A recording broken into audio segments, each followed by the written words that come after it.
அனைவருக்கும் வணக்கம். தெய்வீக பலன்கள் சேனல் சார்பாக தங்களை அன்புடன் வரவேற்கிறோம். இன்று நம் காணொளியில் காண விரும்புவது உண்மையில் செவ்வாய் தோஷமும் நாக தோஷமும் திருமணத்தை தள்ளி போடுமா? உண்மையான காரணம் இதோ என்பதை பற்றி இந்த காணொளியில் பார்க்கலாம். வாருங்கள் காணொளிக்கு செல்லலாம். மறக்காமல் ஒரு சப்ஸ்கிரைப் செய்யவும். திருமண பேச்சின் போது செவ்வாய் மற்றும் நாகதோஷங்கள் தரும் அச்சம், தடையா அல்லது சரியான துணைக்கான காத்திருப்பா? கிரகங்களின் ஆதிக்கத்தால் ஏற்படும் தடைகளும் அவற்றின் பின்னால் ஒளிந்துள்ள உண்மையான ஜோதிட ரகசியங்களை அறிந்து கொள்வது என்பது வியப்புக்குரியதாக இருக்கும். இது பெரிய கஷ்டத்தை திருமகனுக்கும் மகளுக்கும் ஏற்படுத்தும் என்பது எல்லளவும் சந்தேகமில்லை. ஜாதக ரீதியாக திருமண தடைகள் என்று வரும்போது பலரது கனவும் முதலில் திரும்புவது செவ்வாய் தோஷம் மற்றும் நாகதோஷம், அதாவது சர்ப்ப தோஷம் ஆகியவற்றின் மீதுதான். இவை உண்மையிலேயே திருமணத்தை தள்ளி போடுமா அல்லத்தை இல்லை இவை வெறும் பயம்தானா என்பதை பற்றி விரிவாக யதார்த்தமாக காண்ப வேண்டும் என்பதே இந்த இடத்தில் புலனாகிறது. ஜாதகத்தில் லக்னத்திற்கு 2, 4, 7, 8, 12 ஆகிய இடங்களில் செவ்வாய் அமர்வதை செவ்வாய் தோஷம் என்கின்றோம். செவ்வாய் என்பது நெருப்பு கிரகம். வீரியம், வேகம் மற்றும் பிடிவாதத்தை குறிக்கிறது. திருமணம் தாமதம் ஏனென்றால் செவ்வாய் தோஷம் உள்ள ஒருவருக்கு அதே போன்ற தீவிரமான கிரக அமைப்பு கொண்டவரான அந்த வரன் அமைய வேண்டும் என்பது விதி. செவ்வாய்க்கு செவ்வாய் பொருந்த வேண்டும் என்பது தேடும்போது பொருத்தமான வரன் கிடைக்க கால தாமதம் ஆகின்றன. உண்மையான நிலை என்னென்றால் செவ்வாய் 8 இருந்தால் மாங்கல்ய பலம் குறையும், அல்லது 7 இருந்தால் வழக்கத்தை, அதாவது வாழ்க்கை துணையுடன் கருத்து வேறுபாடு ஏற்படும் என நம்பப்படுகிறது.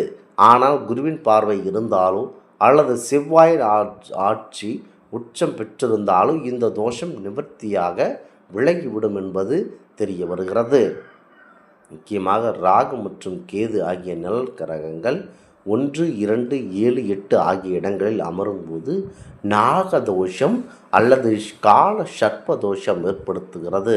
திருமணம் இதற்கு ஏன் தாமதமாகிறது என்றால் நாகதோஷத்திற்கு ராகு ஆசைக்கும் கேது விரக்திக்கும் காரகர்களாகும்.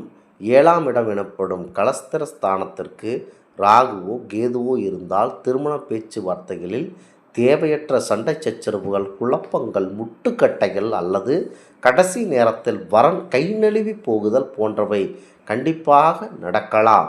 முக்கியமாக கால சர்ப்ப தோஷம் எல்லா கிரகங்களும் ராகு கேது பிடிக்குள் சிக்கி இருந்தால் வாழ்க்கையில் ஒரு குறிப்பிட்ட காலம் வரை, பொதுவாக 33 வயது வரை போராட்டங்கள் நீடிக்கலாம் என ஜோதிட சாஸ்திரங்கள் உறுதியாக கூறுகிறது.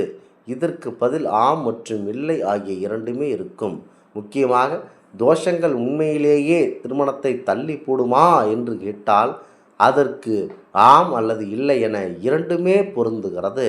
உளவியல் ரீதியான தாமதம் என்னவென்றால், ஒரு ஜாதகத்தில் தோஷம் இருப்பதாக சொன்னவுடன் பெற்றோர்கள் மிகுந்த எச்சரிக்கையுடன் செயல்படுவார்கள். மிக சரியான பொருத்தம் அமைய வேண்டுமென காத்திருக்கும் போது இயல்பாகவே வயது கூடிக்கொண்டே போகிறது. ஜோதிட ரீதியான காரணம் என்னவென்றால், ஒவ்வொரு கிரகத்திற்கும் ஒரு தசாபுக்தி காலம் உண்டு. தோஷம் தரும் கிரகங்களில் தசை நடக்கும்போது அவை சில தடைகளை கண்டிப்பாக ஏற்படுத்தலாம். முக்கியமாக ஜோதிடம் என்பது ஒரு வழிகாட்டியை தவிர அது ஒரு முட்டுக்கட்டை அல்ல. தோஷங்களை கண்டு அஞ்சுவதை விட அவற்றை எப்படி கையாள வேண்டும் என்பதை மனதில் நினைத்து கொண்டு செயல்பட்டீர்கள் என்று சொன்னால் அவை உங்களுக்கு நல்லபடியாக நடத்தும். குறிப்பாக திருமணத்தின் பேச்சுவார்த்தையின் போது செவ்வாய் தோஷமும் நாகதோஷமும் திருமகனும் திருமகளிடமும் அதிக பயத்தை ஏற்படுத்துகிறது. நமக்கு பிடித்த மணமகன் வந்துவிட்டான் என எவ்வளவு அழகாக காதல் கொண்டு அந்த பெண் காத்திருப்பார்கள்.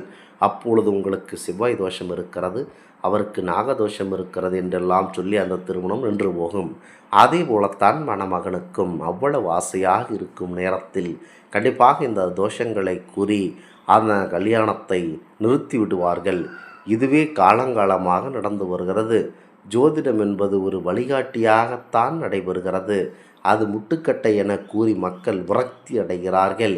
இதற்கான பரிகாரங்கள் என்னவென்றால், குலதெய்வ வழிபாடு, முக்கியமாக குலதெய்வ வழிபாட்டை கையாள வேண்டும்.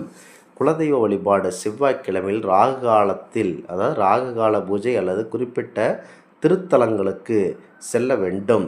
முக்கியமாக இவ்வாறு பரிகாரங்களை மேற்கொள்ளும் போது எம்பெருமானான முதலில் கணபதிக்கு முதல் பூஜையை செய்துவிட்டு அதற்கு அடுத்ததாக நம்முடைய குலதெய்வ பூஜையை தாராளமாக செய்யலாம். இதனை ராகுகால பூஜை அல்லது குறிப்பிட்ட கோவில்களுக்கு செல்வது உண்மையில் நல்ல பரிகாரத்தை ஏற்படுத்தும்.